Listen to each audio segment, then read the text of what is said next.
It's a particular move because, in fact, it's like you're the goalkeeper. The goalkeeper gets ready, the player gets ready, and the others are there just watching. It's not like in play where it's instinctive. Here you're prepared. It's just you against the goalkeeper. And it's best to know beforehand where you're going to shoot, because you can be surprised. Because if you don't know, one move from the goalkeeper and, you know... But if you know beforehand where you're aiming, generally it's a good shot. No. Why? No. I don't have a problem with that. No, the only problem is when you miss. It's at the end when you miss, that's all. But before, there's nothing, no. Do you like taking them? Yes. Well, you get to like it. It's like everything else. It's true that it's a penalty, and when you get one in, yes, it feels good. After this one, I go a bit wild. Just like Diego.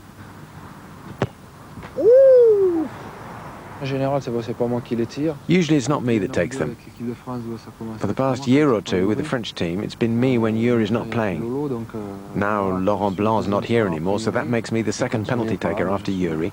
And when Yuri's not there, that makes me the first. So I'm kind of used to it now, but normally I'm not the penalty taker.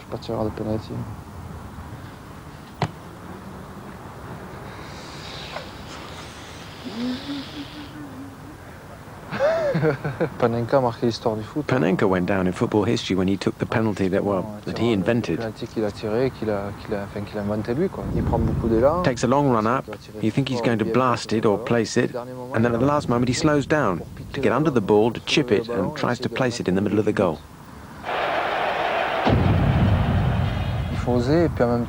It's daring, and at the same time you've got to get it right, because if you chip the ball too high, it'll go over, and if you don't chip it enough, you've blown it. So it's not easy.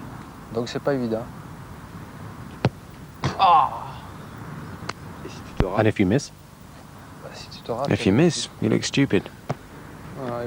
Now he's finally understood. Do you think goalkeepers are stupid these days? In the European Championship semi-final, did you ask to take the penalty? No, it was up to me to take it because Yuri wasn't on the pitch, so I had to do it. I know that Laurent Blanc was there, that's true. But Lolo let me take it, and so it was up to me. But anyway, before the game, it was decided that I was going to take it. It was the most important penalty I've ever taken. Can you describe it? Well, it was pretty intense out there just before. 5 minutes. But after that, I got concentrated and said to myself that this was probably a shot that would put us into the final.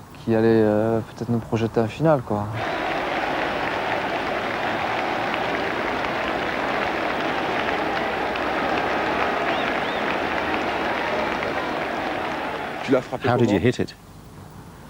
Well, I hit it like I usually do, hard with the instep, my right foot, and I put it to his right so that even if the goalkeeper goes the right way, doesn't have much of a chance if I've hit it on target.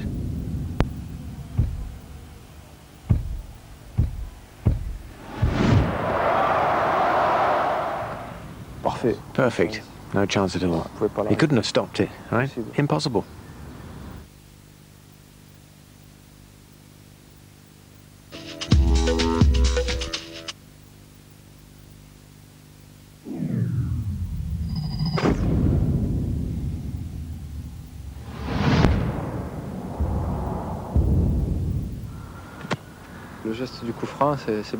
A free kick's a lot more difficult than a penalty, you understand? Because you're in front of a wall, you're pretty far away. So for me, yeah, it's a pretty difficult action. But at the same time, it's the thing I prefer. I've practiced it a lot, and it's true that scoring a free kick is really something special. It really makes me happy. I remember when I was in Bordeaux, I would score from them quite often. That's a great memory about Bordeaux, scoring from free kicks.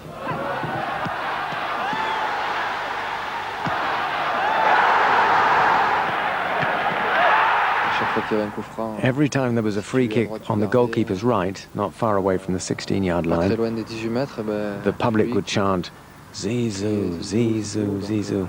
Well, that's always nice. And also each time, I had a pretty good success ration. Now at Real, there are 2 or 3 free kick takers. It's kind of the same thing as in Turin, because there were 2 or 3 specialists there too. So for everyone, it's when you feel it, or maybe everyone gets his turn. It's a little different though with the French team. There are 2 or 3 of us. But in general, it's either Yuri or me who takes them. There are fewer free kick takers, so therefore more chances for me to score.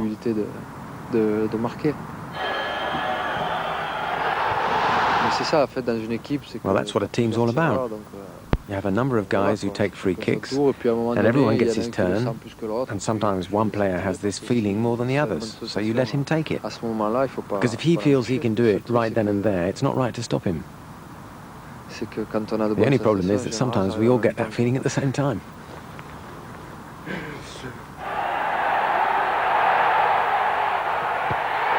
When you're getting ready, what are you thinking about? You look at the wall, you calculate the distance. How does it work? Well, when you take a free kick, well, I've got my own thing. I aim for the heads, the top of the wall.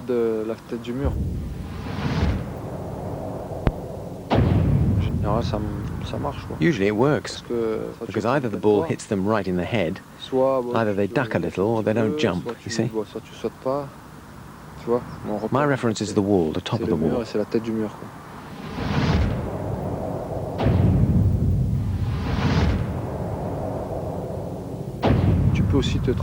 You can also get the trajectory wrong. You can aim, and it sometimes happens that you want to shoot, you want to aim for the top of the wall, but it goes over sometimes, or else it hits them in the legs or in the stomach.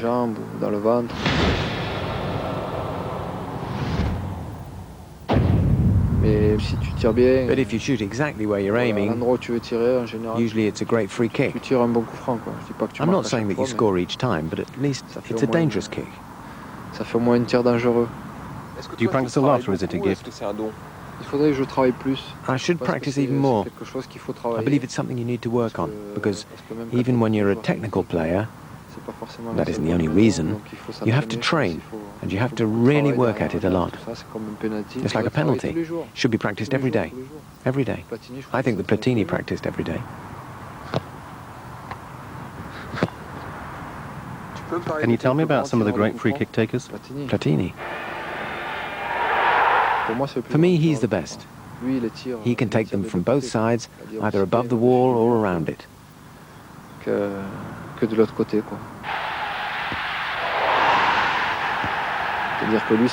He didn't have a problem with that. He could choose.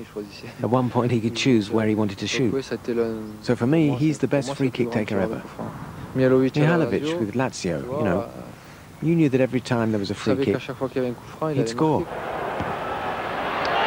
I remember once he scored 3 free kicks in the same game. 3 free kicks in the same game. That's really something, isn't it?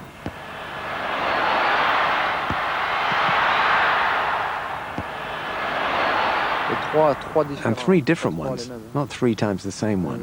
One there, one from 40 meters. For me, his left foot's fantastic. But the best of all for me, it's Platini.